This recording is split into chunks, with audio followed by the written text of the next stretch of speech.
Hello, what's up mga kautol? Good morning, magandang araw po sa lahat. Pupunta po ako ngayon sa school. Kukuha po ako ng modules kasi palapit ng pagsisimula ng pag-aral ng mga bata sa kanilang mga tahanan. So, hindi lang bata ang gagaling dito, pati ang mga magulang ang gagaling. Mga ilang minuto na lang ako ay pupunta doon sa barangay hall kung saan doon ang bigayan ng mga modules ng pag-aaralan ng mga bata at magulang. Oo, di ba? Pagalingan to ng mga magulang, number 1.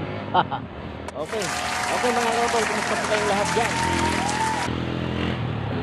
At sana'y okay kayong lahat at saan mang panig ng mundo, sana'y maging okay tayo. Medyo mahirap lang yung aking hindi makita yung vlog ko, mahina yung aking paningin kasi sa silaw. Okay.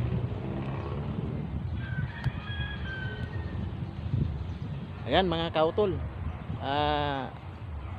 bago ang lahat, sana huwag niyong kalimutan mag-subscribe sa aking channel at papindot na notification bell para po maging updated tayo sa ating mga i-upload na videos. Ayun, ayun. So mga kautol, samahan nyo ako. Pupunta tayo doon sa kung saan nagbibigayan ng mga modules para po sa ating mga batang mag-aaral. Okay. Kaya sisimulan na natin. Tara na. Let's go na tayo. Alright. Mereka mama, sinetjar mana? Ma'am, sinetjar sa inyo. Kautol, andito tayo ngayon sa Barangay San Rafael, ha. Sa kasalukuyan namimigay po sila ng modules para po sa mga batang mag-aaral sa tulong po ng magulang at teacher po.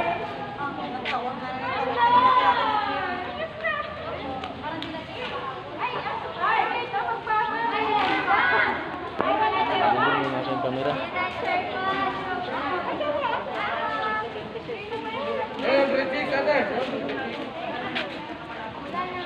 Ayan po, mayroon pa pong nagdadatingan. So kumukuha po sila ng mga modules sa kanilang mga estudyante.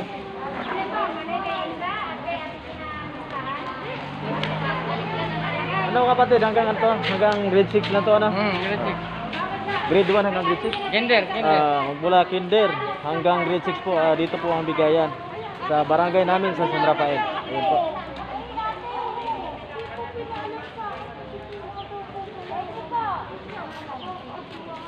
Ma'am, merendang hanap yan. Okay. Hanggang mga anong oras to? Hanggang hapon yan. Oo, magmula pala alas 8, alas 9 hanggang hapon po pala ang bigayan dito. So nakaschedule lang po kung anong mga grade. Ma'am, magpapasayang ako. Sagot na namin yung bigas, ma'am. Sagot na namin yung bigas. Magpapasayang ako. Ma'am. Okay mga kautol. Magpapasayang ako. Sagot na namin yung bigas. Ba? Kabilitan na. Itong kamana pa kapulong sa studio ba? Kayo! Kautol, kumuha lang ako ng video sa bigayan ng mga modules, ano, para malaman natin na ganito ang sitwasyon, medyo maluwag ang ating pagpipila, hindi masyado masikip. So nagkakaroon po tayo ng tinatawag na social distancing. Ayun, yan. Para naman po doon sa kumukuha ng mga modules sa kanilang mga barangay, para po makita ninyo kung paano po kumuha, yung hindi dikit-dikit po, kasi para po maiwasan natin. Ayun, kaya dito.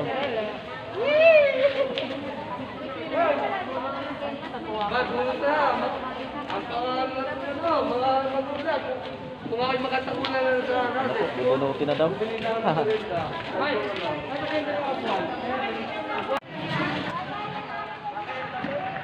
nyo na sa akin, gagawin kong bangka.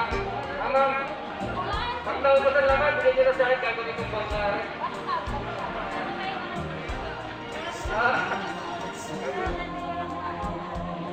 Gagawin kong bangka yan.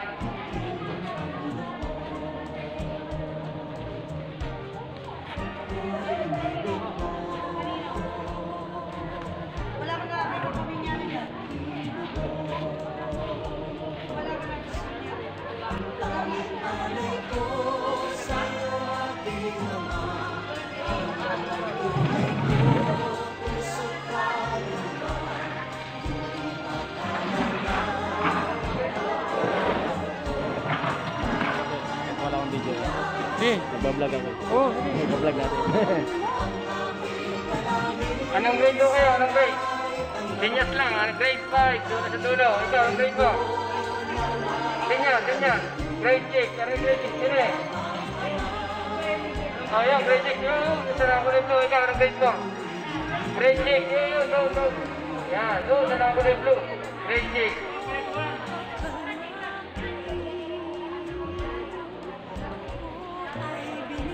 Okay mga kautol, ito yung bigayan ng modules.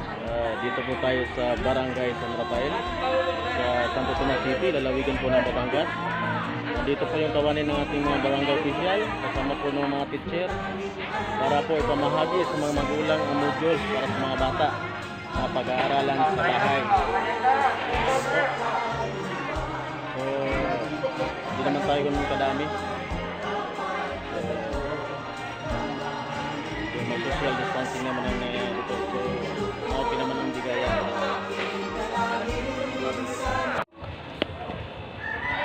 Ayun oh. Ayun mga kapatid, andito tayo ngayon sa second floor ng Barangay Hall ng San Rafael. Kukuha po tayo ng barangay clearance para po sa mag-a-apply.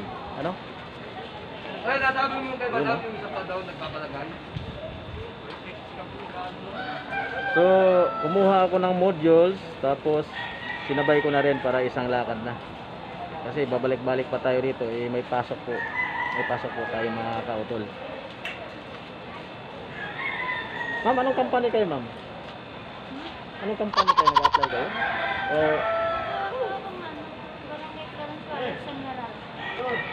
Sa Meralco. Taga saan kayo? Taga San Rafael kayo dito? Okay. Mga kautol, may kasabay nga pala ako. Si ma'am, kukuha rin pala ng barangay clearance. Nabubulol ako barangay clearance para po dun sa requirements sa Meralco. Yun. Ma'am, humay kayo sa akin kahit hindi ko makita mukha. Yan si ma'am oh. Humay kayo sa vlog ko. So maraming requirements din kailangan kasi nung nag-apply ako, ganun din. Barangay clearance, tapos pupunta ka pa ng munisipyo niyan. Okay mga kautol, katapos na natin kumuha ng module sa school. So siyempre, pauwi na tayo ng bahay. Siyempre, bibili tayo ng ulam. Di ba? Siyempre, sa akin siya bumili ng ulam. Siyempre. Soki ko nga pala si ate. Yun, di ba? Nagba-viral ko si ate sa aking, sa aking YouTube channel. Yes, sir. Meron kayo naman ang magandang pata. 262, sir. 262. Yeah. So, yung binili ko pong ulam ay halagang 262.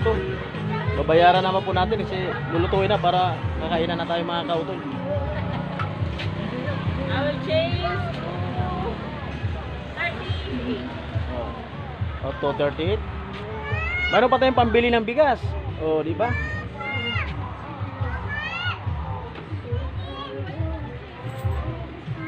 Ate, magkano nang kilo ngayon sa manok? Paborito ko yung manok. 130 pa rin. So, alam niyo mga kautol, dito sa tindahan ni ate, 130 ang kilo ng manok. Fresh. Fresh na fresh yan. Bagong kata yan. Kita mo naman, wala pa. At saka sa baboy naman, siyempre nagtaas ngayon. Ako na lang po ang hindi tumaas. Nagmahal ang baboy ngayon, umabot ngayon ng 250. Pero sa palengke mismo, 55 kasi 255 hanggang 260. Dahil sila mga kautol, nagbabayad pa po sila ng buhis o renta doon sa pwesto sa public market. Ayun English na naman Sige mga kautol, lulutuin ko na ito. Bye bye.